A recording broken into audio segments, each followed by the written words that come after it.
જય કિસાન.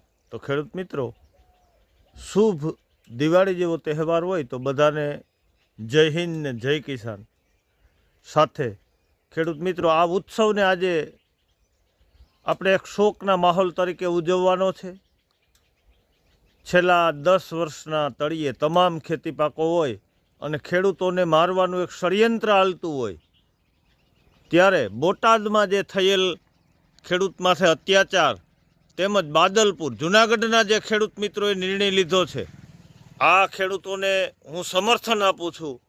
અને હું પણ મારા ખેતરમાં શિયાળુ પિત્ત એટલું જ કરીશ કે જેટલું મારે ખાવામાં જરૂર પડશે, અને બજારમાં આપણે નહીં વેચશું અને વાવશું તો એને ભરી દેવું, જેથી કરી અને માલની શોર્ટેજ થાય.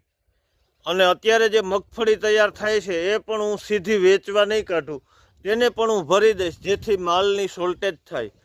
અને આંધળા બેરાની આ જે અત્યારે નીતિ ચાલે છે આયાત નિકાસની, તેનો સખત વિરોધ કરી અને 24 કલાક હું અન્નજળનો ત્યાગ કરીશ અને ખેડૂત તરીકે મારી ફરજ નિભાવીશ. અને તમામ ખેડૂતોને આહ્વાન, તમે તમારી ફરજ સ્વીકારો, તમામ જાહેર કાર્યક્રમનો તમે આજથી ત્યાગ કરો, ખોટા નાસ્તા કરવા ભેગા ન થતાનો વિરોધ કરો. જય હિન્દ, જય કિસાન.